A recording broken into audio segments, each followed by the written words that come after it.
أشهد أن لا إله إلا الله وحده لا شريك له وأشهد أن محمدا عبده ورسوله أما بعد فأعوذ بالله من الشيطان الرجيم بسم الله الرحمن الرحيم الحمد لله رب العالمين الرحمن الرحيم مالك يوم الدين إياك نعبد وإياك نستعين اهدنا الصراط المستقيم صراط الذين أنعمت عليهم غير المغضوب عليهم ولا الضالين.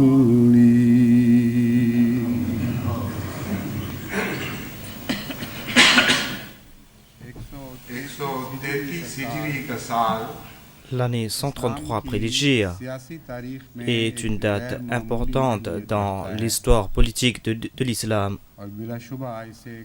et sans aucun doute on considère cette date comme une date très importante. C'est l'année où, à la fin de l'ère omeyyade, on est entré dans l'ère abbasside et cette nouvelle ère, durant cette nouvelle ère, les abbassides ont servi l'islam pendant des centaines d'années. Ces deux dynasties, en fait, ont servi l'islam durant des centaines d'années.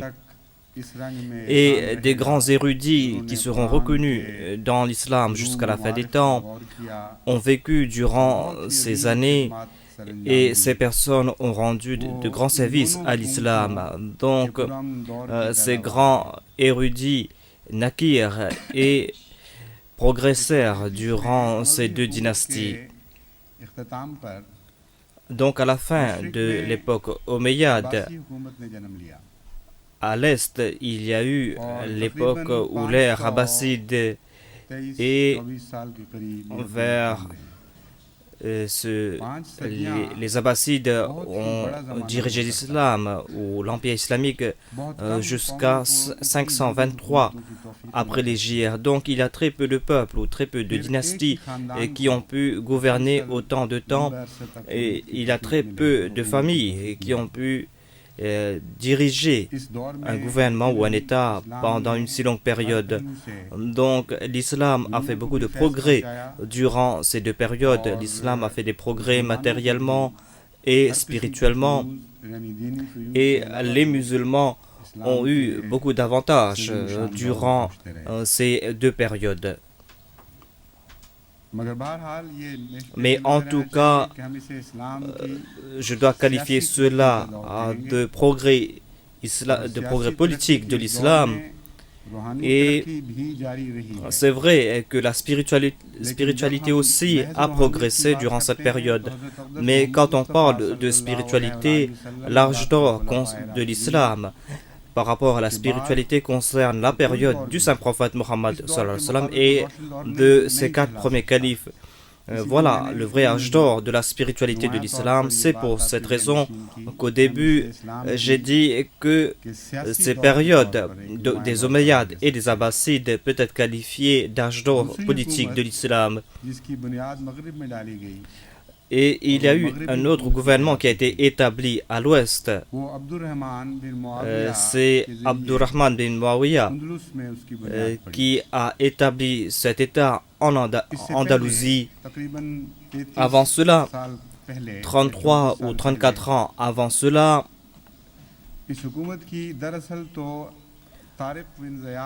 c'était en fait Tariq bin Ziyad qui avait posé la base de cet État.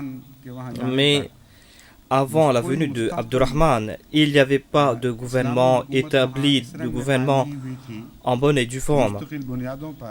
Il n'y avait pas un système de gouvernement en Espagne avant la venue d'Abdullah. Mais en tout cas,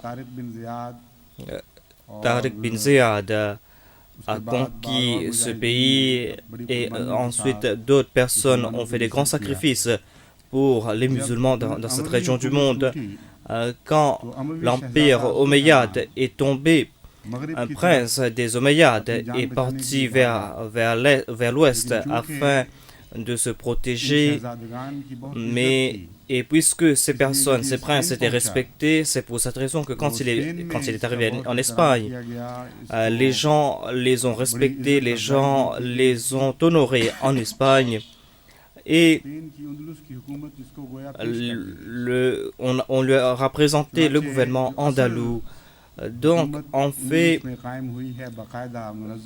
le vrai gouvernement a été établi à l'époque de Abdullah. Donc, il a dirigé cet État de 133 en 172 après l'hégire et il a établi le gouvernement islamique sur des bases solides. Mais durant la même période, dit sa sainteté, on a aussi jeté les bases pour un grand complot contre l'islam. Et c'est une très grande contradiction. Et en fait, ce sont des événements très déplorables parce que ces bases ont été placées par les oulémas musulmans. Cela n'a pas été fait par des non-musulmans, dit sa sainteté, et tous les historiens sont d'accord à ce propos.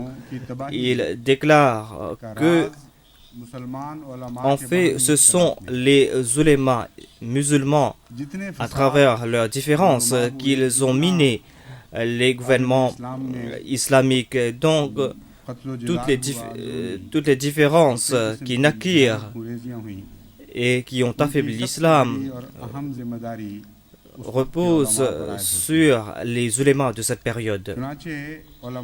Donc, les oulémas ont été divisés en deux parties. Il y avait ces érudits saints qui se consacraient à Dieu et qui se consacraient à la foi. Et il y avait d'autres oulémas qui, au nom de la religion, ont essayé de créer ou ont créé vraiment des grands dangers pour l'islam. Eux-mêmes, ils ont mis les musulmans et le gouvernement islamique en danger. Et cela a débuté en Espagne après le décès de Abdurrahman. Lenpoul, un historien, déclare que la première rébellion qui a affaibli l'État islamique et cette première rébellion qui a donné naissance à d'autres rébellions a commencé en 173 après l'hégire. Cette rébellion n'était pas de la part des chrétiens, cette rébellion n'était pas de la part des nouvelles tribus ou des berbères ou d'autres tribus arabes. Il déclare qu'il est étonnant de voir que cette rébellion venait de la part des savants de Cordoue, ceux qu'on qualifiait des princes de la foi. Et ensuite, ils ont comploté et il y a eu une chaîne continue de rébellions. Et personne n'a pu arrêter cette chaîne de rébellion. Donc, les musulmans ont été établis en Espagne pour 750 à 800 ans. Et le dernier dirigeant musulman qui a signé le retrait des musulmans a vécu vers 1486 et vers 1492 après l'hégire, les musulmans ont quitté l'Espagne. Il n'y avait plus d'État islamique en Espagne. Donc tout cela était le résultat naturel de ces guerres intestines, des guerres intestines que les ulémas ont répandues au nom de la religion. Donc c'était les ulémas qui ont créé ces divisions et ils n'ont rien fait pour sauver ce gouvernement. Au contraire, ils qualifiaient de traîtres envers l'islam et envers le gouvernement ces personnes qui essayaient de sauver l'islam. Ils disaient que ce n'étaient pas des musulmans, mais que c'était des dangers pour l'islam. C'est pour cette raison que cette période était une période très lamentable pour l'islam, parce que ces ulémas islamiques eux-mêmes ont lancé des complots contre leurs propres moudjahidines, contre ces vrais défenseurs de l'islam, et c'était les ulémas qui étaient à la base des défaites des musulmans. Donc, ce grand État qui avait conquis cette période, qui avait conquis cette partie du monde, a été détruit par les décrets émis par les ulémas. Vous pouvez même pas imaginer à quel point ils ont nui à l'islam. Vous êtes ici en Europe, mais vous devez savoir que l'Europe tremblait devant l'islam. Si l'islam se serait répandu partout si ces ulémas n'avaient pas affaibli l'islam durant ces centaines d'années écoulées. À chaque siècle, ils ont créé des dissensions, ils ont créé des problèmes. Et il y avait eu une période quand le royaume des Francs tremblait devant l'islam. Le gouvernement français était en train de trembler, ils ont envoyé des cadeaux et ils cherchaient. Ils étaient prêts à toutes les concessions parce qu'ils savaient qu'après la France, personne n'allait pouvoir résister à l'islam. Mais puisque il y avait des guerres intestines, puisqu'il y avait des dissensions internes entre les ulémas, et puisque les ulémas eux-mêmes lançaient des campagnes contre l'État islamique en disant que ces rois ne sont pas des rois islamiques, c'est pour cette raison que l'islam s'est affaibli. Et ils voulaient remplacer les rois par d'autres rois soi-disant islamiques. Donc tout cela s'est fait au nom de l'islam. Mais cela a nui à l'islam et au monde islamique que vous n'allez pas trouver d'exemple pareil dans l'histoire. Étudiez l'histoire du monde et jamais vous n'allez voir de telles situations dans d'autres peuples. C'est-à-dire que les savants de la religion eux-mêmes ont détruit leur propre État, leur propre gouvernement, et ils ont vendu leur État et leur peuple aux mains de leurs ennemis, et qu'ils ont comploté avec l'ennemi. Donc c'était une période très difficile.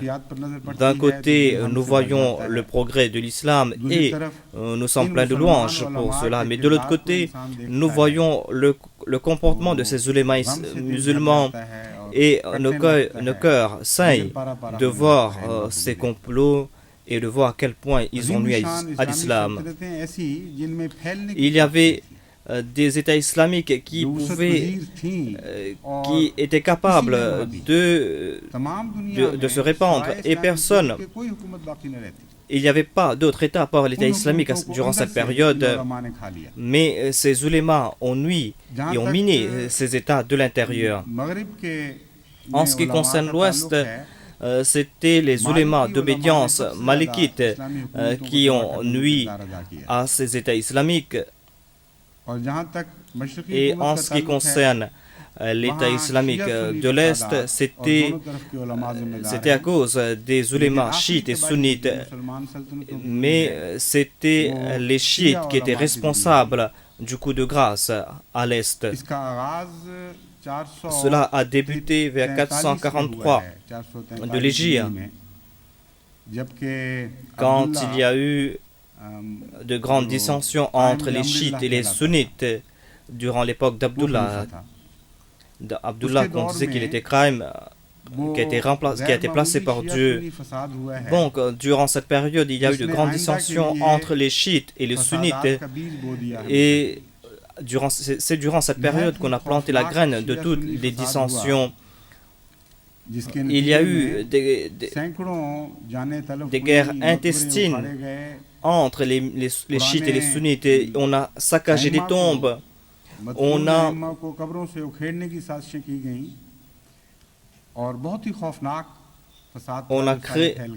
créé des grandes dissensions entre les chiites et les sunnites. Et le calife, qu'on disait être établi par Dieu, il n'a rien pu faire. Il n'y avait pas de signe qu'il venait de la part de Dieu. C'était quelqu'un qui ne pouvait rien faire. Et dans l'histoire de l'islam, ces dissensions sont connues parce que ces dissensions ont créé l'écart entre les chiites et les sunnites, et l'écart s'est creusé davantage à partir de cette période. Et il n'y a pas eu de terrain d'entente et ils n'ont pas pu se réconcilier. Et ils ne pensaient qu'à se venger et ils ont légué cette vengeance de génération en génération. Et le résultat naturel s'est passé dans la période d'Abdullah bin Mansour, qu'on qualifiait de Mustasim Billah. Je crois que c'était vers 640. Il a été choisi comme calife vers 640 de l'Hégire. Et après l'Hégire, plutôt, il a été tué vers 656 après l'Hégire. Donc, durant la période de son califat, il y a eu de grandes dissensions entre les chiites et les sunnites. En fait, le roi lui-même avait envoyé son fils afin de se venger des chiites. Donc, son fils est parti vers l'ouest de Bagdad et il a fait couler le sang à flot. Il a massacré pas mal de chiites de cette région. Donc, les historiens disent qu'en fait, Ibn al-Qami, qui était un chiite, et qui était le premier ministre de Mustasim. Donc, Mustasim lui avait donné une grande influence, puisqu'il était le premier ministre.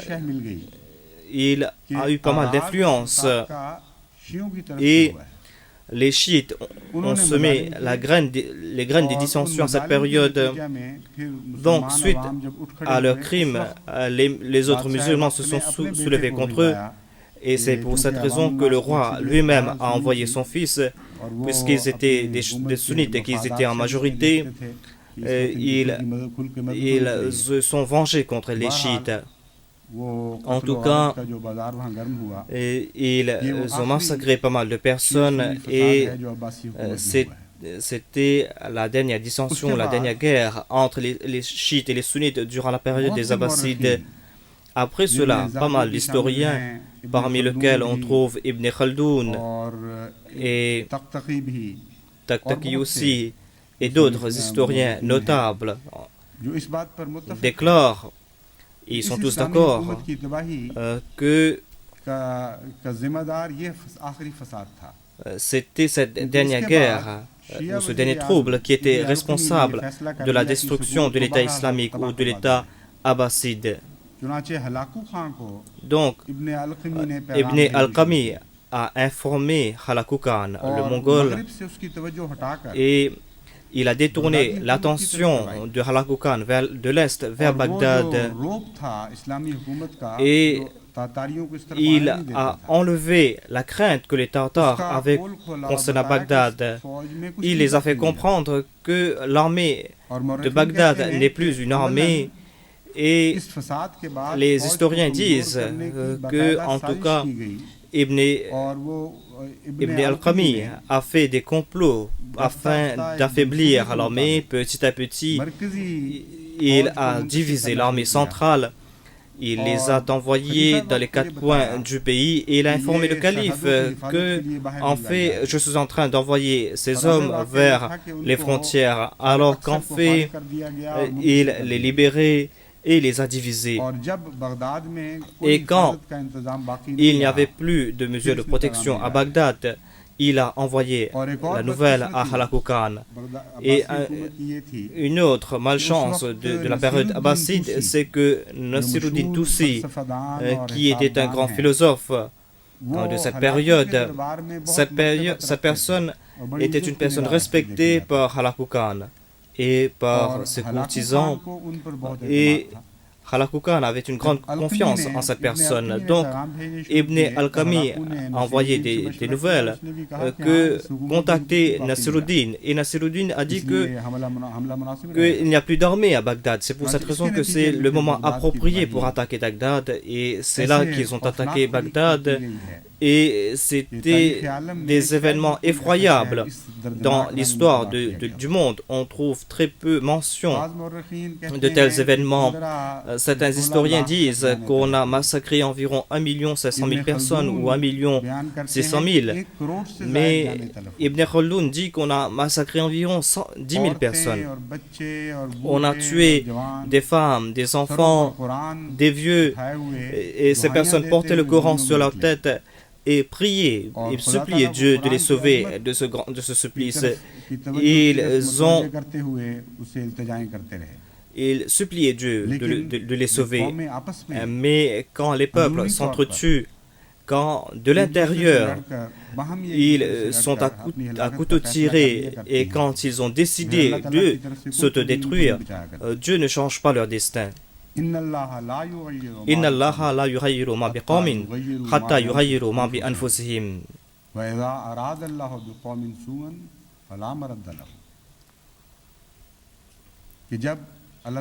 C'est-à-dire quand Allah déclare que nous n'enlevons pas des faveurs, mais quand le peuple lui-même, de ses propres mains, rejette nos faveurs, et quand le peuple lui-même change ce que nous lui avons donné, Allah ne change pas son destin.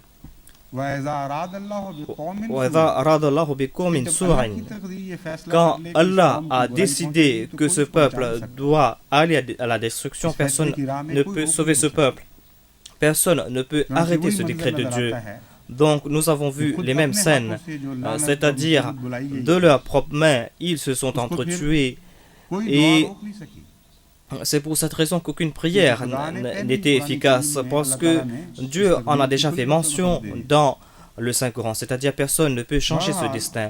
En tout cas, certains historiens déclarent que c'était des événements si tragiques et si douloureux qu'on ne peut pas mentionner les détails. Ne nous demandez pas les détails, passez à côté, parce que c'était une très grande destruction, c'était un très grand malheur pour le monde de l'islam. D'autres historiens déclarent que on a brûlé ces grandes bibliothèques de Bagdad, ces bibliothèques qui renfermaient toutes les connaissances du monde. Donc, on a brûlé ces grands ouvrages et on a répandu les cendres de ces bibliothèques dans le Tigre. Certains disent que on a jeté ces livres, ces ouvrages dans le Tigre. D'autres déclarent qu'on a fait des minarets avec les crânes des suppliciés. Et on pouvait voir cela des kilomètres à la ronde. D'autres déclarent qu'on a détruit les bâtiments.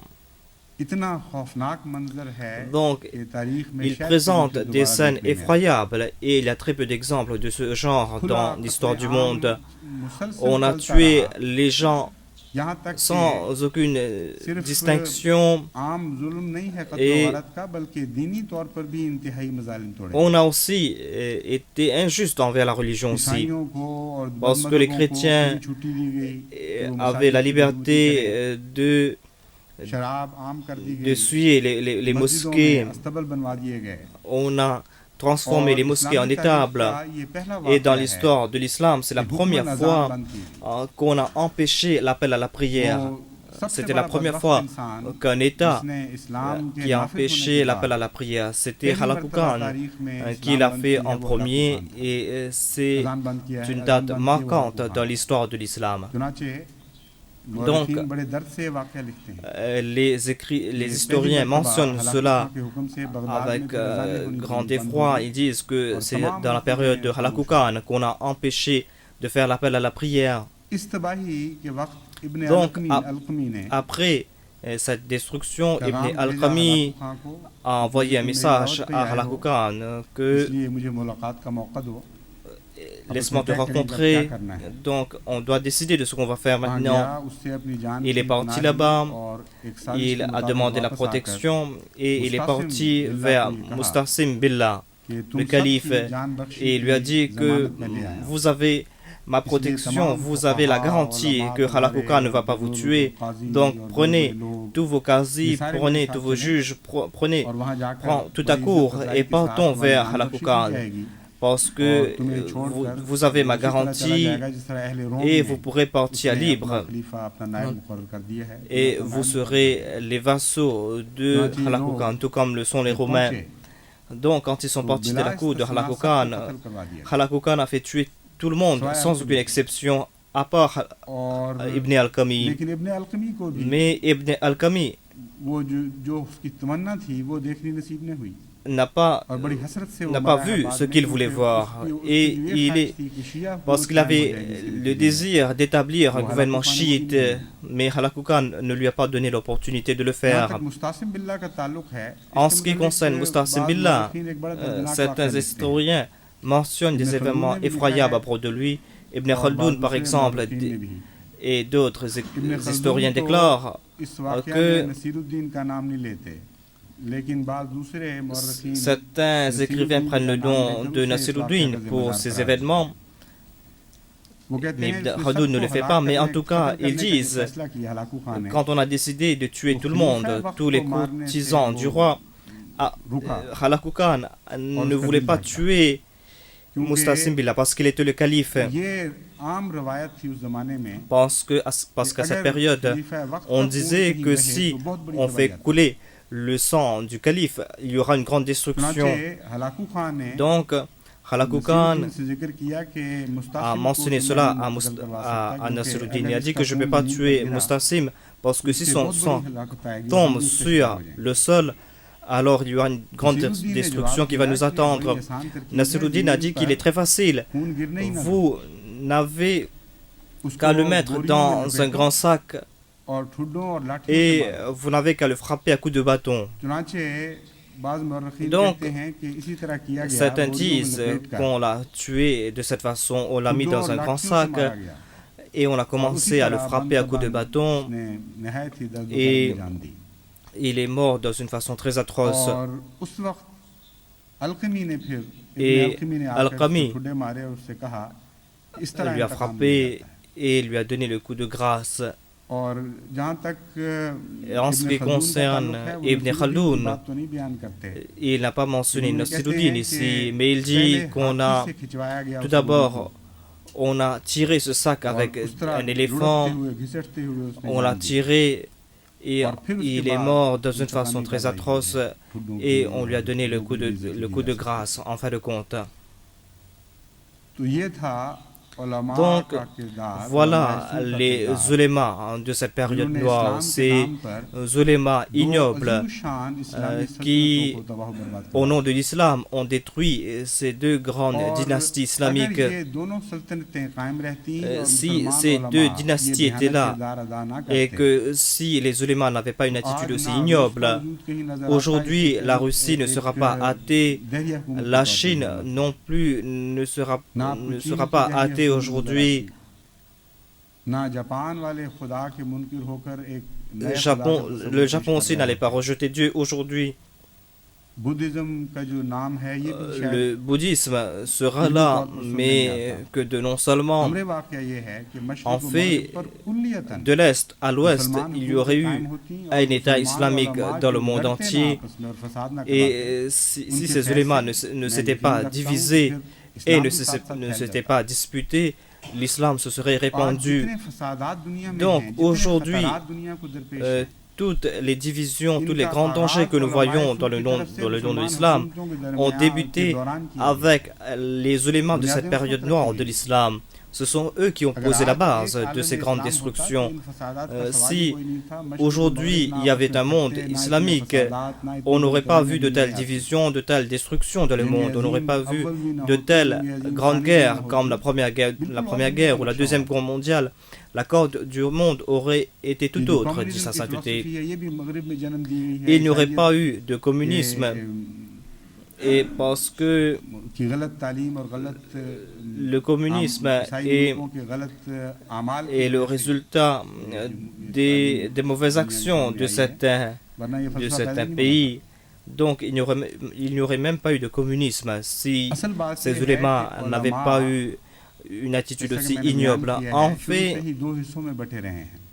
comme je vous ai dit, les éléments sont divisés en deux parties. Il y a ces éléments qui sont muttaqis, ces érudits qui craignent Dieu, ces érudits qui veulent faire beaucoup pour l'islam. Tout le temps, ces personnes se sont consacrées à Dieu, se sont consacrées à la foi. Et jusqu'au jour de la résurrection, on va se souvenir de leur sacrifice. Mais il y a aussi ces prêcheurs de haine. Et il est très facile de les reconnaître. En fait, parce que ce sont des personnes qui ferment les yeux sur les dangers externes. Ces personnes ne voient que les dangers internes. Et ils font tout pour comploter contre les musulmans, contre ceux qui veulent aider les musulmans, contre ceux qui défendent l'islam. Ces personnes voient des dangers de l'intérieur. Ils disent que ce sont les musulmans eux-mêmes qui sont le danger pour l'islam. Ils ne voient pas le danger de l'extérieur. Ils ne voient pas le danger de la part des chrétiens ou des athées. Donc, ils ne regardent pas vers l'extérieur, mais ne font que critiquer les autres. Ils ne font que critiquer les wahhabites, les ahmadis, les chiites, et ils ne font que s'entretuer entre eux. Voilà leur signe distinctif. Et quand les musulmans se battent contre des musulmans, en résultat, les grands États islamiques tombent et s'écroulent. Ça, c'est la période des mullahs. Et le monde de l'islam est en danger à cause des mullahs et du mollaïsme. Regardez tout ce qui se passe aujourd'hui. Regardez et vous allez voir qu'à la base, vous allez voir le mollaïsme. Regardez la guerre entre l'Iran et l'Irak. Regardez la Palestine quand les Arabes sont en train de s'entretuer. Vous allez voir les mullahs et le mollaïsme. Et c'est quelque chose que vous voyez à chaque période de l'histoire islamique. Regardez le monde islamique et vous allez voir qu'on a divisé les musulmans en sunnites et chiites. Et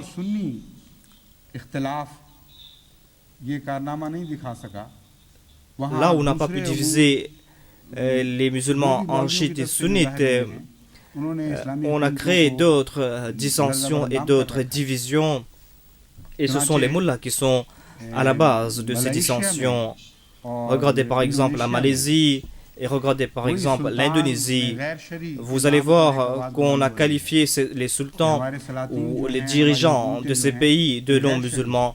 Les mullahs déclarent que notre gouvernement n'est pas un gouvernement islamique. C'est pour cette raison que le gouvernement de l'Indonésie ou de la Malaisie sont des grands dangers pour l'islam. Et au nom de l'islam, ils essayent de nuire à ces États. Et au Pakistan, les Deoband déclarent que c'est l'Ahmadiyyat qui est le plus grand danger pour l'islam. Et les Deoband contrôlent le Pakistan parce qu'ils disent que c'est l'Ahmadiyyat. L'Ahmadiyyat est un très grand danger pour l'islam. C'est pour cette raison qu'il faut nous écouter et qu'il faut se soulever contre les Ahmadis. Mais malheureusement, c'est que les politiciens ne voient pas ce qui se passe. Les politiciens n'ouvrent pas les yeux dessus. En fait, le Pakistan n'est pas en danger de l'Est ou de l'Ouest, du Sud ou du Nord. Le Pakistan est en danger à cause des mollahs. Et toute l'histoire des mollahs nous démontre comment est-ce qu'ils ont détruit les peuples, comment est-ce qu'ils ont détruit les grands États. Mais malheureusement, nos politiciens ferment les yeux. Au contraire, ils travaillent main dans la main avec ces mollahs. Ils utilisent les mollahs pour leurs propres avantages. Mais cela est un très grand crime. En ce qui concerne la montée du mollaïsme au Pakistan, nous voyons que ce sont les Deoband qui sont derrière. Ce sont eux qui ont supporté les mollahs. Si c'était les ulémas malikis qui étaient responsables du déclin de l'islam en Espagne, ici au Pakistan, ce sont les mollahs Deoband qui sont responsables du déclin de l'islam. Durant l'époque du Qaïd-e-Azam, il n'y avait pas de mollaïsme au Pakistan, il y avait un seul peuple et il y avait une très grande unité durant cette période. Il y avait un nouvel État et on vivait dans une atmosphère très pure et très saine et les gens voulaient travailler la main dans la main afin de progresser. Dès que le mollaïsme est entré et dès que certains politiciens irresponsables ont utilisé les mollahs et les maulvis pour leurs propres avantages, à partir de cette période, le Pakistan est tombé entre les mains de ces mollahs et de ces maulvis et les politiciens ne veulent pas comprendre cela. Ils ne comprennent pas que tout ce qui se passe aujourd'hui, qui sont responsables derrière, qui sont les responsables de ces déclins. Parce que toutes les lois martiales qui ont été instituées au Pakistan ont été instituées par les mollahs eux-mêmes. Toutes les lois martiales ont été placées ou ont été instituées par les mollahs. Ce sont eux qui ont comploté derrière afin d'établir ces lois martiales. Ils se sont soulevés contre les Ahmadis et ils disent que la foi ou l'islam est en danger à cause de l'Ahmadiyyat. C'est pour cette raison qu'ils ont poussé les politiciens et les politiciens n'osent même plus lever la voix pour dire la vérité. Ils pensent que si on commence à mentionner ou à dire la vérité concernant les Ahmadis et si on essaye d'arrêter ces injustices, alors nous-mêmes nous serons détruits par les mollahs. C'est pour cette raison que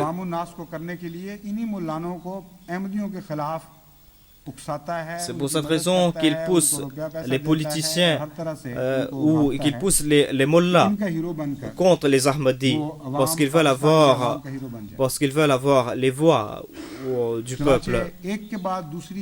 Donc, ils ont lancé plusieurs plans contre les Ahmadis et vous allez voir que ce sont les mollahs qui sont derrière. Et maintenant, la situation est telle qu'ils ont détruit la politique du Pakistan complètement. En fait, les mollahs contrôlent même l'armée. L'armée a utilisé les mollahs aussi ont utilisé l'armée et les deux croient que ce sont eux qui ont le contrôle. Alors qu'en fait, ce sont les ennemis externes qui ont le contrôle et le Pakistan est tombé sous le contrôle des ennemis externes. Il y a des grands dangers qui guettent le Pakistan et l'islam et il y a des ennemis internes et externes qui commencent à contrôler le pays. Si vous réfléchissez dessus, vous serez étonné de voir pourquoi et comment nos politiciens n'ont pas a pris des mesures contre cela. Ils disent que l'islam est en danger à cause de l'Ahmadiyyat et ils ont tourné l'attention du peuple entier vers l'Ahmadiyyat. Il y a eu plusieurs conséquences. Tout d'abord, quand les troubles arrivent à un point quelconque, ils appellent l'armée et ils tournent toute l'attention politique vers ce point. Donc, la politique a besoin de la liberté afin de progresser. Mais quand la fois où l'islam rentre dans la politique et quand on accorde l'opportunité à l'armée de contrôler la politique,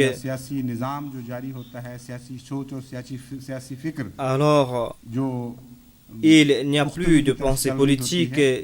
La politique ne peut plus s'affermir, mais s'arrête quelque part et commence à stagner.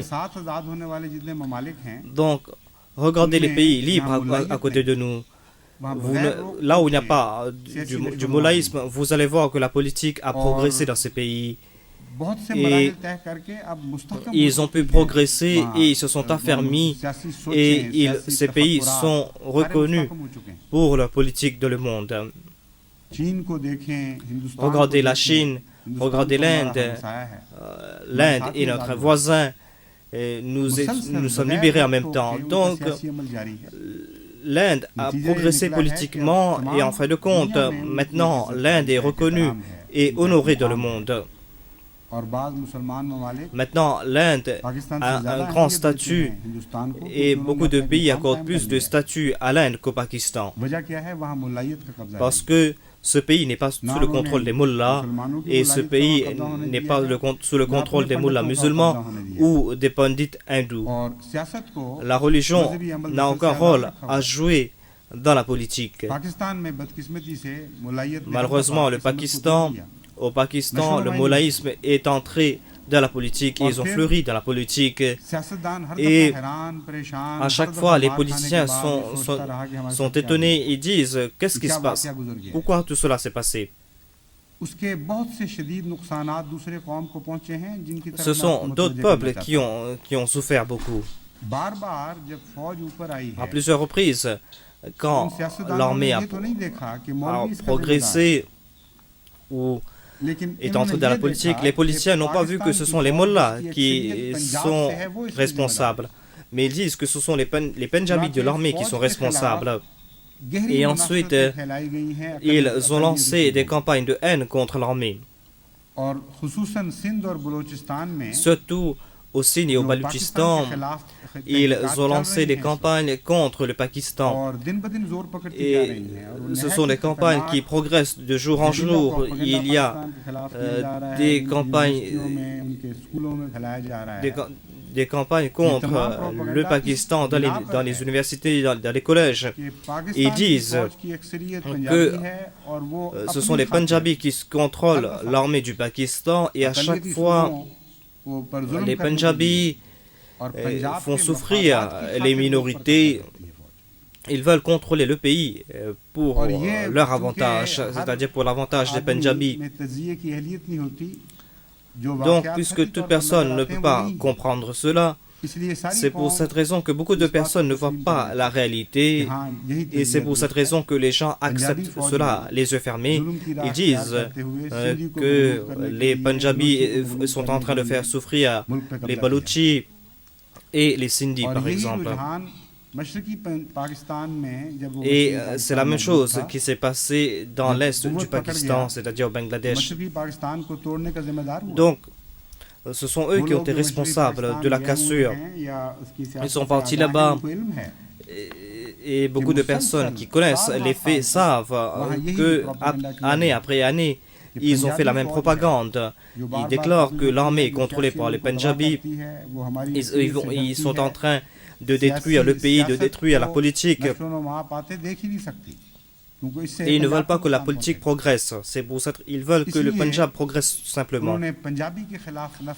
C'est pour cette raison qu'ils ont lancé des campagnes contre les Pendjabis कसूर देखते थे Et उसमें पंजाबी को जिम्मेदार करार देते थे il disait que c'était les Punjabis qui étaient responsables des troubles.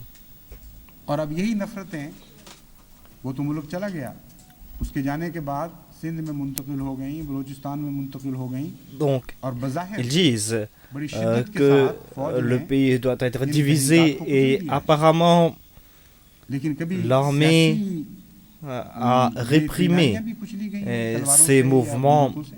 सवाल ही नहीं पैदा होता जितना आप Mais est-ce qu'on a pu réprimer ख्यालात को कुचलने की कोशिश करेंगे les gens politiquement सियासी par रुझानात को la कुचलने की force कोशिश des armes? करेंगे बदौर शमशीर उतना ज्यादा À chaque गहरे fois और qu'ils खतरनाक vont होते चले essayer जाएंगे। de réprimer les gens सतह से हटेंगे, à travers तो les armes, अपनी जड़ें ज्यादा autant même प्रबल il y aura करने de में grands रहेंगे। dangers कैंसर की तरह फैल जाएंगे सारे et les gens यही इस vont, वक्त मुल्क में हो रहा है जो इनको नजर नहीं vont आता। s'affermir दूसरी et तरफ ces dangers va se répandre comme एक और un किस्म का cancer. नुकसान De l'autre पहुंचा है बड़ा côté, शदीद।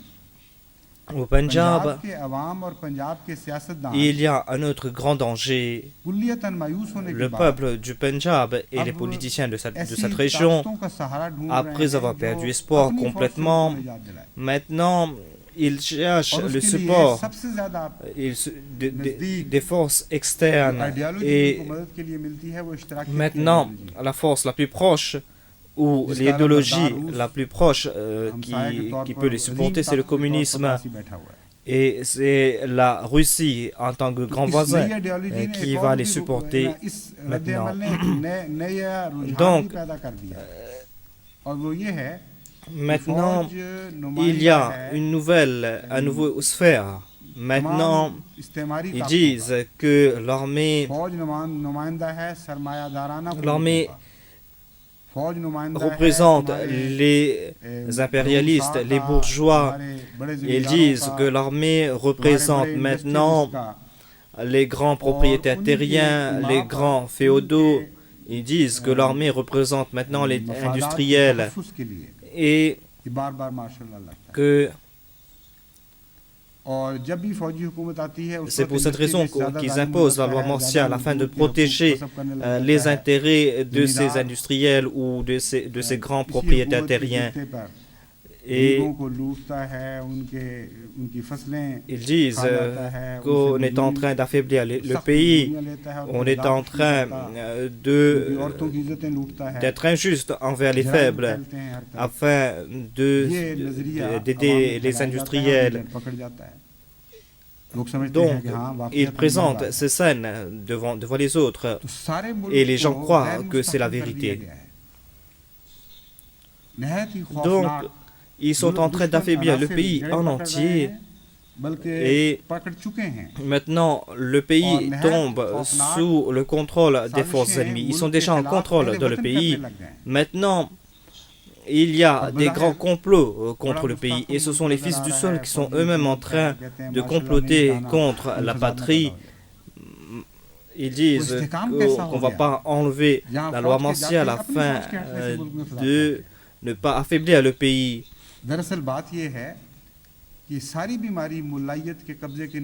En tout cas, dit sa sainteté, tout cela est parce que les mullahs sont en contrôle. À chaque fois, vous allez voir que ce sont les mullahs qui ont poussé l'armée et les gens se sont tournés vers le communisme à cause des mullahs parce qu'ils ont la haine de la religion à travers la mullah. Et ce sont les mullahs qui ont créé la zizanie entre les différents composants de la nation. Ils n'ont pas fait leur tâche. Ils n'ont pas vu les dangers. Ils n'ont pas cherché ces dangers. Au lieu de regarder les dangers externes, ils n'ont pas cherché les dangers externes. Donc, cela ne fait rien s'ils n'ont pas vu les dangers externes.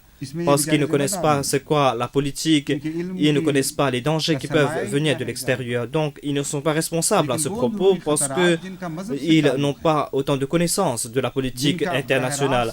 Mais pourquoi est-ce qu'ils n'ont pas vu ces dangers internes, ces dangers qui concernent la foi même de chaque personne, ces dangers qui ont de relations avec l'islam directement? Ils ont vu que de jour en jour, l'indécence est en train de se répandre. Ils ont vu que de jour en jour, la corruption est en train de gangréner la société. Ils ont vu que le niveau moral a dégringolé de jour en jour. Mais ils n'ont rien fait, ces mots-là, alors que c'était eux les responsables. Ils ont vu que les crimes et les injustices ont augmenté dans le pays, mais ils n'ont rien fait à ce propos. L'islam est là que de nom seulement, mais il n'y a plus de comportement islamique, mais ils n'ont rien fait. Ils ont vu cela et ils le voient, mais ils ne voient pas de danger à ce propos. Et en fait, il y a eu d'autres grands dangers qui ont suivi ces crimes, et tout cela, cela a été établi comme des institutions. Donc, quand je parle de la corruption, je ne dis pas qu'une personne a été lésée, qu'il a donné un peu d'argent, un peu de pot de vin pour avoir ses droits. Maintenant, la corruption est une institution dans ce pays, dit sa sainteté. Et le pays est affecté et le pays est tombé sous son propre poids à cause de cette corruption. En fait, cette corruption est devenue un gouvernement parallèle.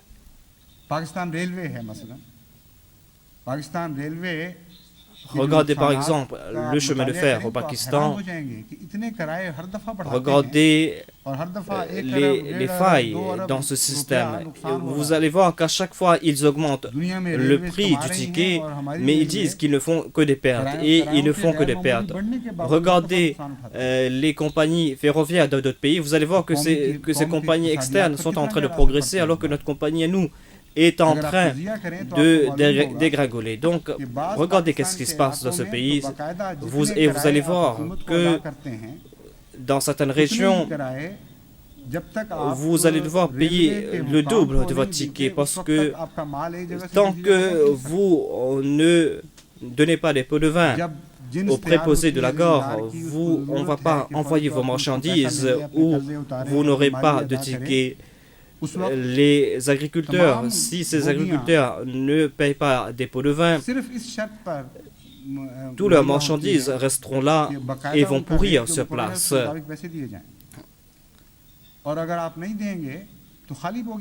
Leurs marchandises seront envoyées quand ils vont payer les pots de vin. Et si ces pauvres ne payent pas des pots de vin, leurs marchandises resteront sur place. Quand vous allez donner des pots de vin, c'est là qu'ils vont envoyer vos marchandises. Quand il y a de tels systèmes,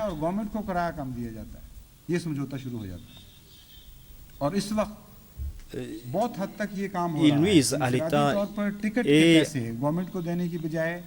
voilà ce qui se passe. Au lieu de payer l'État, on paye au préposé directement. Donc, ce sont des pertes individuelles, mais il y a aussi des pertes économiques. Des millions et des millions de roupies n'entrent pas dans les caisses de l'État, mais cet argent entre dans l'État, dans les poches des personnes. Des personnes ou des préposés. Donc, ils sont en train de comploter et c'est pour cette raison qu'on a de telles pertes. Et les marchandises restent là et pourrissent sur place. Moi-même, une fois, j'ai parlé à ce propos avec un officier et il m'a dit que nous savons très bien ce qui se passe, mais nous ne pouvons rien faire. Le gouvernement peut faire ce qu'il veut, mais la corruption a gangréné le système à tel point qu'on ne peut pas enlever ce cancer. Le gouvernement pakistanais est en train de supporter les dépenses des chemins de fer, mais ce sont les malhonnêtes qui en profitent de l'autre côté. Regardez par exemple Wabla, qui est une compagnie d'énergie. Cette compagnie contrôle toute l'énergie et cette compagnie a le monopole de l'énergie. Je ne crois pas qu'il y a autant de monopoles dans d'autres compagnies externes. Donc c'est une compagnie malhonnête de la tête jusqu'aux pieds. Et on ne peut même pas imaginer à quel point cette compagnie est malhonnête. Ils sont en train de commettre des crimes individuellement. Si un planteur donne des pots de vin, alors ces factures vont sur les factures de l'autre personne qui n'a pas payé de pot de vin. Et le pauvre qui n'a pas donné de pot de vin, on envoie des factures de personnes sur sa facture et il doit payer pour les autres. Et il y a aussi des mouvements de répression. Si une personne ne donne pas des pots de vin, alors intentionnellement, ils augmentent le voltage afin de brûler les moteurs de cette personne. Et ils brûlent les moteurs quand on est prêt à récolter les champs. Cela se passe tous les jours, dit sa sainteté. On dépense, on est en train de gaspiller des millions et des millions de roupies tout simplement pour réparer des moteurs. Et on est en train de nuire à des champs, à des récoltes, parce qu'on n'a pas pu irriguer ces champs à temps à cause des moteurs qui sont tombés en panne. Donc, il y a des grandes pertes à cause de la corruption. Et à part cela,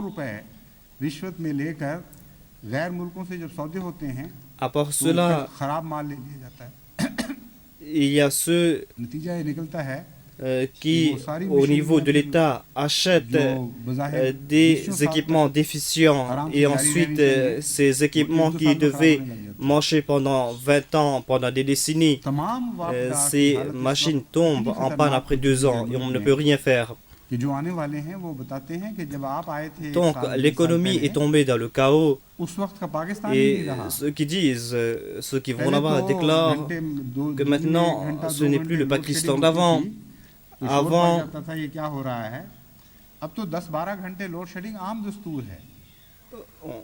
on attendait pendant 1 heure ou 2 heures. Maintenant, on doit attendre pendant 10 ou 12 heures. Et imaginez un peu ce qui se passe à la campagne. Donc, c'est pour cette raison que l'économie est en train de tomber dans le chaos et le crime est en train d'augmenter. Et maintenant, le crime augmente à tel point qu'on fait des procès contre les innocents et on condamne les innocents. Et on libère les criminels. Le crime s'est répandu et c'est la malhonnêteté qui est la base de tout cela. Regardez la situation partout, vous allez voir que le peuple est malhonnête. Et tout cela, c'est parce que durant les 30 ou 40 ans auparavant du passé, les gens sont tombés moralement, mais les mollahs n'ont rien fait à ce propos. C'était eux qui devaient protéger l'islam. Leur travail à eux, c'était de réveiller les gens, c'est de taper aux portes des musulmans afin de les réveiller et afin de leur conseiller de ne pas commettre de tels crimes. Mais ils n'ont pas ressenti le danger, ils n'ont pas vu le danger. Et tout le système de crédit, le système bancaire est gangréné par la corruption à cause de la malhonnêteté. Quand les peuples arrivent à un tel point, à une telle situation, certainement, les parasites vont venir et les parasites vont s'implanter. C'est le résultat naturel. Quand le système de défense tombe, les germes et les virus vont attaquer, ils ne vont pas rester les bras croisés. À chaque instant, les germes peuvent attaquer, les virus peuvent attaquer. Ces germes n'attaquent pas des personnes bien portantes parce que le système de défense sont là et sont efficaces. C'est pour cette raison que les gens en bonne santé ne sont pas affectés par de tels virus. तो देखते Mais देखते हर किस्म की बीमारियां si जाहिर होनी शुरू हो le système de défense est उसी défaillant, फिजा में जहां एक सेहतमंद इंसान alors सांस petit à ले रहा petit, है, cette एक personne आदमी sera मजबूत, मसलूल attaquée par des और कई germes, par des बीमारियों का virus, शिकार, मारा हुआ, et हर cette किस्म के personne दुख उठाने वाला sera आपको नजर आ रहा होगा। affectée par des जिसमें इसका maladies कानूनी निजाम बिगड़ा हुआ है। et il va जब souffrir कानूनी beaucoup निजाम बिगड़ते हैं तो parce गैरों que ने son बाहर système हाथ de कब्जा करना défense है। est défaillant. सिर्फ Donc, फिर ये सवाल quand रह जाता है कि le système de बाहर की défense कौमें tombe आके dans le कब्जा chaos, करेंगे, अपनी certainement कौम les कब्जा करेंगे। parasites vont s'implanter अपनी कौम के जरासीम काबिज हो जाएं। et des इस वक्त ये parasites de स्टेज है l'intérieur पाकिस्तान ou की। de l'extérieur अपनी vont कौम के vous जरासीम attaquer. काबिज हो Donc जाएंगे। voilà l'état du Pakistan और एक मुर्दार d'aujourd'hui. की तरह सलूक किया जा रहा है। C'est-à-dire qu'il y a des ऐसे parasites जाहिर internes मरीज qui की sont तरह en सलूक train कर रहे हैं। de dévorer बाज़ ce जालिम अपनी कौम cadavre. के साथ कि जानते हैं कि उनमें दिफा की कोई ताकत बाकी नहीं रही। Il y a des malhonnêtes qui sont en train de boire le sang de leur peuple parce qu'ils savent que le peuple ne peut pas se réveiller. Et les politiciens ici disent que ce sont les Pendjabis qui sont responsables ou d'autres personnes qui sont responsables. Ils ne voient pas qu'en fait, ce sont les mollahs qui sont les premiers responsables. Ce sont les mollahs qui sont en contrôle. Ce sont les mollahs qui cherchent leurs avantages, qui sont en train de détruire le pays et le peuple. Et maintenant, ils sont en train de s'attaquer à une communauté innocente et ils ne disent rien. Mais maintenant, ils ne sont plus sous contrôle. Et maintenant, si ils ne se réveillent pas, si ces politiciens ne se réveillent pas, ils n'auront plus de pays. Le pays entier est dans un très grand danger. Quand l'armée contrôle le pays, et des fois il est très difficile pour que le pays puisse se libérer de l'armée parce qu'ils voient le danger pour eux-mêmes. L'armée voit que ces personnes vont se venger contre nous si on leur donne la liberté. Donc, il est impossible que le pays entier est criminel alors que ce département, un département soit propre. Donc, quand le peuple entier est criminel, l'armée aussi est criminelle parce que l'armée vient du peuple de toute façon. Quand on se tourne contre des innocents, certainement ces personnes vont se retourner contre vous un jour. Mais c'est vrai que ces personnes ne peuvent pas le dire à haute voix. Mais le peuple sait ce qui se passe, l'armée sait ce qui se passe. Ils disent ils savent à quel point ils sont criminels. Donc, c'est pour cette raison qu'ils ne peuvent pas quitter le pouvoir, tout comme un enfant frêle qui arrive à jeter une brute. Si cet enfant jette le brute en bas, il doit le contrôler parce qu'il sait que s'il relâche la pression, l'autre aura le contrôle sur lui. Donc voilà la situation du peuple. Mais il ne le voit pas. Tant qu'on ne va pas libérer le peuple, et tant qu'il n'y a pas de champion afin de libérer le peuple n'aura pas de salut. On a besoin des personnes capables. On a besoin de personnes capables comme le Qaïd Azam, comme Atatürk, afin de leur faire comprendre que le mollaïsme est un danger mortel pour le monde et afin qu'il débarrasse le monde ou ce pays des mollahs.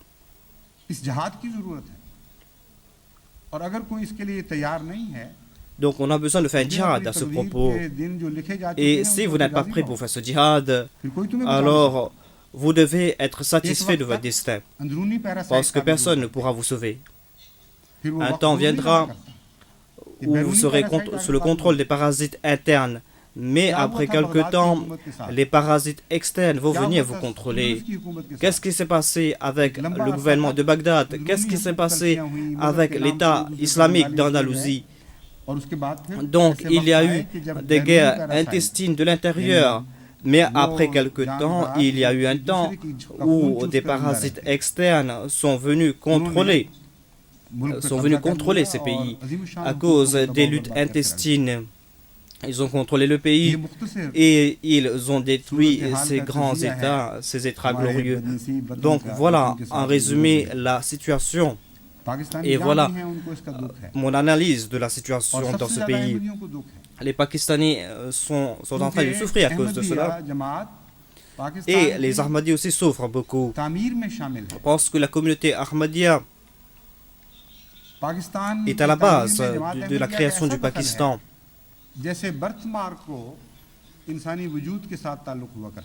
On ne peut pas enlever la communauté Ahmadiyya de la création du Pakistan, tout comme certains enfants naissent avec des marques de naissance. Et il est impossible d'enlever l'Ahmadiyya de l'histoire du Pakistan. La communauté Ahmadiyya était le premier à défendre le Pakistan. Donc, comment pouvez-vous enlever cette marque de naissance? Tant que cet être sera là, vous ne pourrez pas enlever la marque de naissance. Il est dit qu'une fois, un scientifique a essayé d'enlever une marque sur le visage de son bien-aimé. Donc, il y avait une marque sur le visage de son bien-aimé. Et ce scientifique n'aimait pas cette marque. Il disait que je veux enlever cette marque.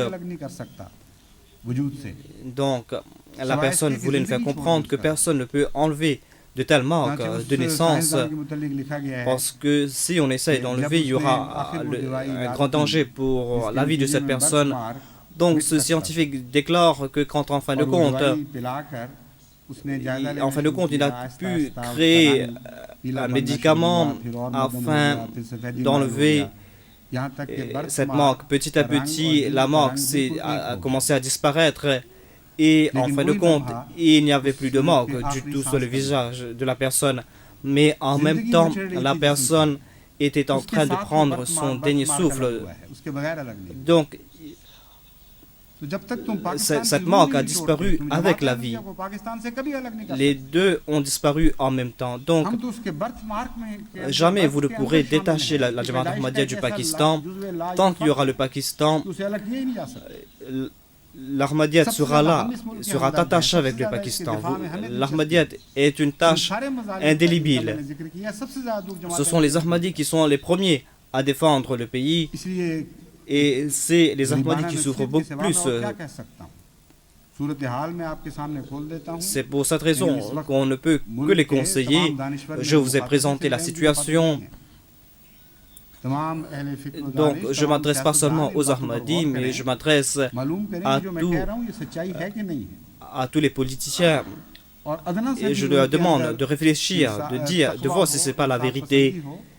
Et si ces personnes ont la moindre justice à l'intérieur d'eux, sans aucune hésitation, ils vont accepter que tout ce que je dis est la vérité. Donc, ils doivent essayer de rétablir la situation, ils doivent essayer de faire revivre la justice, ils doivent apprendre à dire la vérité, à considérer la vérité comme la vérité. Sinon, le pays ne pourra pas vivre. Il y a un seul danger, c'est le moulaïsme. Et maintenant, ce danger a pris des proportions effroyables. Le monde islamique est sous le danger du moulaïsme. Ce danger a pris une autre forme à Bagdad, une autre forme en Iran. Ce danger a pris une autre forme en Syrie. Il y a une autre forme de ce danger en Malaisie et en Indonésie. Et derrière ces dangers, on voit des complots effroyables. Il y a des gens qui sont en train de cultiver ces dangers parce que ces personnes qui contrôlent le monde aujourd'hui savent que tant qu'on ne crée pas des dangers internes, on ne peut pas contrôler les peuples. On ne pourra pas entrer pour contrôler leur politique et contrôler leur situation. Donc, उसका एक हिस्सा है जो toutes पाकिस्तान ces में है। injustices qu'on trouve aujourd'hui au nom और de तुम उनसे l'islam बाज नहीं आ रहे। font partie de ces अगर यही dangers तुम्हें अपनी रास्ता et इख्तियार nous किया voyons तो une जो partie de चाहो ce danger au Pakistan. लेकिन हम तो वो बर्थ मार्क हैं Donc, vous pouvez faire ce que vous जो vous वजूद voulez के faire, मिटने के बाद भी जिंदा रहे। mais nous sommes cette marque de क्योंकि naissance खुदा ताला ने कायम फरमाया है। qui restera même और खुदा après ताला la के कायम destruction करदा निशान को दुनिया में कोई de मिटा ce नहीं corps. Parce que Dieu a déjà déclaré हमारी जो que जमानत है c'est Dieu qui a implanté cette communauté et personne ne peut effacer cette communauté. Nous avons la garantie de la part de Dieu. अगर इस तरक्की Dans की chaque राह में रोक situation डालना चाहते et हो, dans chaque तो pays, सारा nous allons चोटी का जोर progresser लगा लो, तुम हरगिज़ कामयाब नहीं हो सकते। et personne ne pourra pas दुनिया के किसी खित्ते में arrêter कामयाब ce नहीं। progrès. जहाँ हमारी तादाद ज्यादा है वहाँ भी नाकाम Aucun रहोगे, complot जहाँ हमारी n'aura तादाद de कम है, succès वहाँ sur भी nous. नाकाम रहोगे। क्योंकि खुदा की Là हिफाजत où nous का sommes हाथ en grand हर nombre, वक्त nous allons घेरे हुए है। progresser. Et là où nous sommes ऐसा peu en विश्वास nombre, nous बताने allons से progresser लाजिमन parce que बात l'aide रखें, de Dieu est toujours avec nous जिससे हमारी तरक्की रुकती et दिखाई दे, जिससे certainement हम Dieu va nous तनज़्ज़ुल की protéger राह इख्तियार parce करते que हुए नजर personne आएंगे। ne pourra arrêter notre progrès. Jamais nous allons tomber dans आगे le बढ़ने की déclin. बजाय हम पीछे जाएं। Il n'y aura शहीद pas होंगे, un seul दुख jour दिए जाएंगे, मुसीबतों dans notre में histoire. मुब्तला Jamais होंगे, nous घर allons भी चलेंगे, reculer. मैं मानता हूं। Vous pouvez créer des शदीद problèmes pour ज़हनी nous, vous pouvez अज़ियत créer में मुब्तला किया des जाएगा, soucis, nous insulter, nous blesser, हमारे प्यारों को vous, गालियां दी vous जाएंगी, pouvez हमारे सामने mentiriser मुसलसल les किया Ahmadis, जाएगा, vous pouvez créer des लेकिन soucis जमात pour की nous, तरक्की को तुम रोक vous सकते pouvez हो, ये ना brûler les maisons des Ahmadis, mais हर हाल jamais में, vous ne हर pourrez मुल्क में, arrêter हर le progrès de तारीकी la के communauté वक्त भी हम Ahmadiyya. आगे बढ़ेंगे। Dans chaque और खुदा situation, का dans chaque हुजूर pays हमें अता हुए, तुम नहीं छीन et सकते, तुम्हारी à नस्लें chaque भी नहीं période, nous allons progresser. इसलिए एक ही Et vous नुकसान ne है जो pourrez हो रहा, pas वो तुम्हारा enlever cette lumière que Dieu nous a होता accordée. रहा है, हो रहा C'est है, pour cette raison तुम्हारी que आंखें बंद पड़ी हैं। vous serez les vrais और perdants. मुसलसल होता चला जाए। Vous êtes en train de perdre et तुम्हारी कोई vous allez जमानत नहीं। perdre dans l'avenir. क्योंकि Vous तारीख allez बता vous रही है कि autodétruire. जब कौमों ने अपने आप को बर्बाद Il n'y a करने pas का de फैसला कर garantie लिया pour हो, vous तो खुदा की parce que तरकीब या l'histoire ऐलान déclare खुदा की, कि हाँ, que तुम quand les हलाक peuples ont décidé à se और उसमें détruire, इस्लाम और गैर Dieu इस्लाम के साथ कोई décrète फर्क que नहीं oui, होता। vous allez partir à votre destruction. Baghdad के Personne वो ne pourra मकतूल vous भी तो arrêter. वो Et मुसलमान ici, cela निकले, n'a pas de trait avec जो l'islam कुरान को सरों पर ou ne लेकर pas गलियों में बाहर निकले थे। और ou खुदा pas के avec नाम पर l'islam. वो दुआएं दे रहे हैं।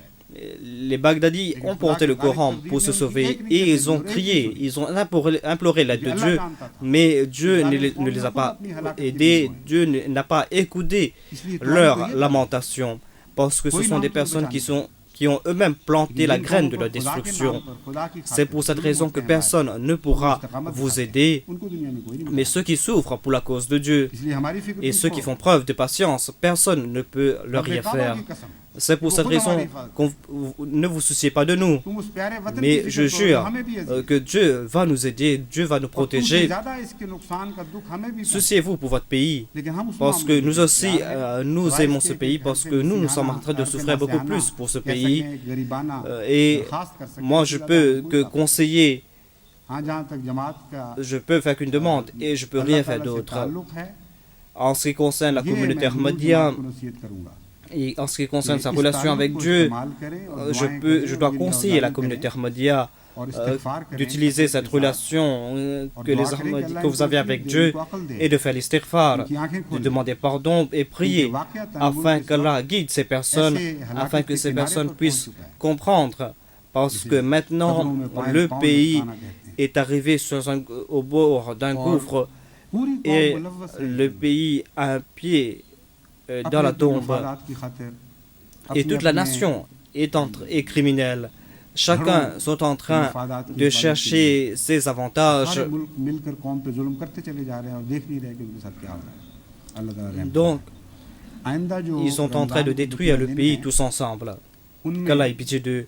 मुल्क Donc, की बर्बादी durant होगी। ces quelques jours qui restent du Pakistan के बाहर Ramadan, दुआ करेंगे। profitez de ces लेकिन jours मैं bénis बाहर et के priez अहमदियों से pour भी दरख्वास्त करता हूं। le Pakistan. Les अगर Pakistanais से उनका vont वतन prier, नहीं है, mais je लेकिन demande aux वो Ahmadis, पाकिस्तान के ज़ेरे et एहसान non नहीं। pakistanais, que même si c'est pas leur patrie, बहुत mais से ऐसे मुल्क हैं ces जहाँ personnes Pakistan tombent sous la coupe des faveurs du Pakistan parce que dans मिट्टी beaucoup में de पलने pays, वाले मुजाहिदीन ने पाकिस्तान में l'Ahmadiyyat परवरिश पाने वाले इस्लाम के खिदमतगारों a ने progressé मिलकर à वहाँ travers मुल्क से les उनके personnes मुल्क qui में ont इस्लाम की grandi खातिर au वो तकलीफें Pakistan. बर्दाश्त की और Donc ils ont अहमदियत का quitté पौधा le बांधा है। Pakistan, ils sont partis dans ces और pays गैरों के तसल्लुत afin से उनको d'implanter अफ्रीका जानता l'Ahmadiyyat. है। et ils les ont protégés contre les non-musulmans. Les Africains savent très bien que si les Ahmadis n'étaient pas venus, alors soit le christianisme ou soit l'athéisme se serait répandu dans leur pays. Donc c'est une très grande faveur qui vient de la part de l'Ahmadiyyat. Mais l'Ahmadiyyat qui était au Pakistan, et dont c'est du Pakistan qu'on a envoyé ces mujahids. Et vous ne pouvez pas dire que le Pakistan n'a pas participé de cette grande faveur. C'est pour cette raison que ce n'est pas une faveur religieuse, mais vous devez accepter aussi que le pays entier vous a aidé.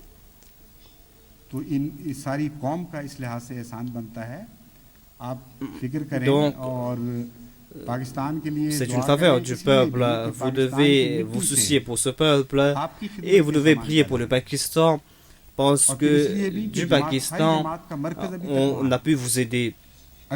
Et parce que le centre de la communauté Ahmadiyya se trouve au Pakistan maintenant. Même s'ils ont essayé de rendre inopérant le centre de la communauté Ahmadiyya au Pakistan, mais ils ne pourront pas le faire. À l'avenir, peut-être qu'il y aura des gouvernements qui seront justes. Certainement, le centre de la communauté Ahmadiyya sera là-bas.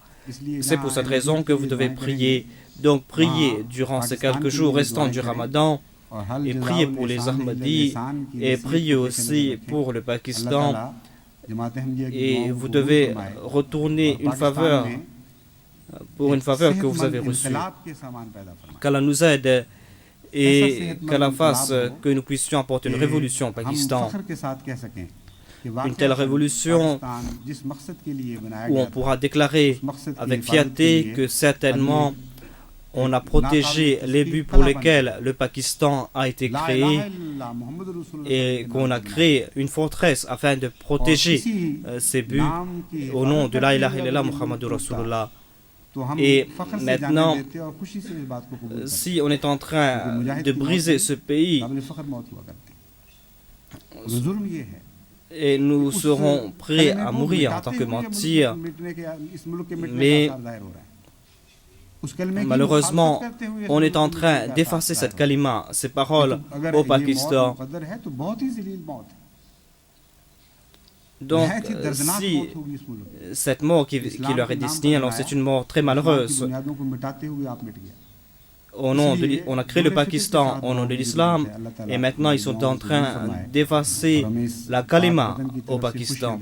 Donc, qu'Allah accepte nos prières et qu'Allah fasse que nous voyions des jours meilleurs pour ce pays. Amen.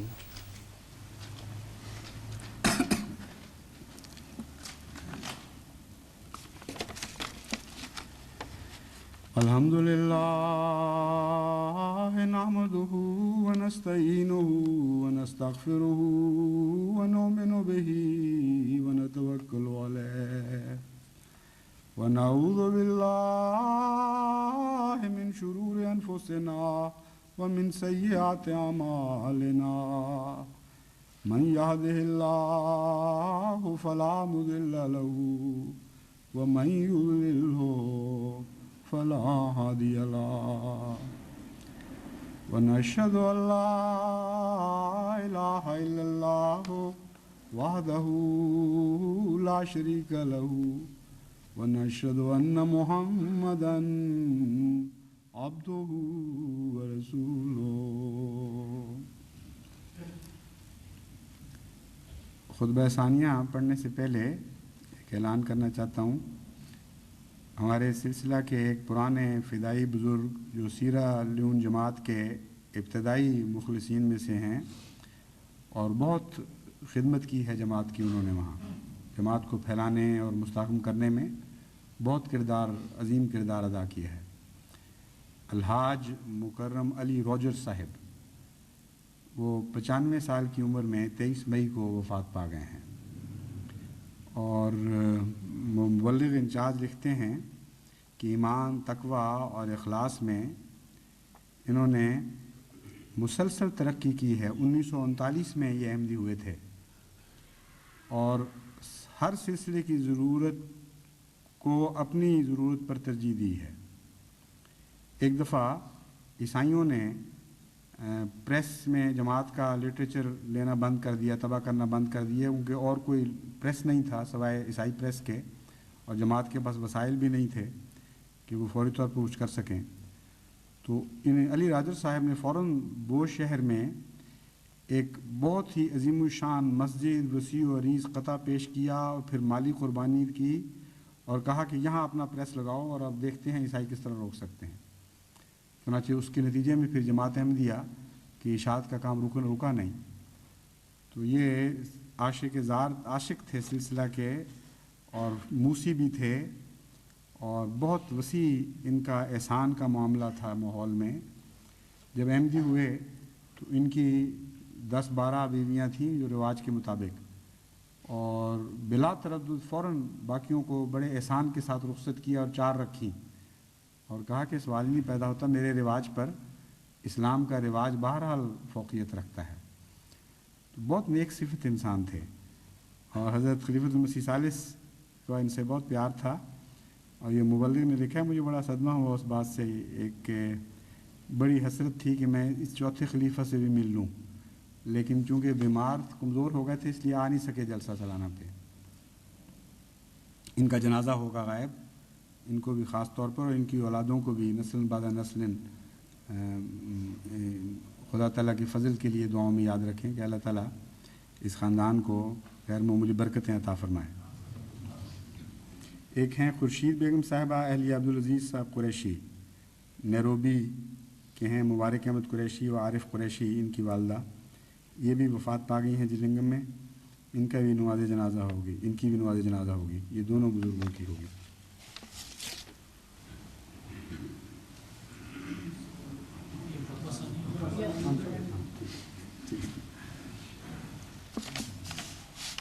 इबादल्लाह रहमकुमुल्लाह, इन्नल्लाह यामुरु बिल अदलि वल इहसानि व इताइ ज़िल क़ुर्बा व यन्हा अनिल फ़हशाइ वल मुनकरि वल बग़ी यअज़कुम लअल्लकुम तज़क्करून। उज़्कुरुल्लाह यज़्कुरकुम वदऊहु यस्तजिब लकुम वलज़िक्रुल्लाहि अकबर।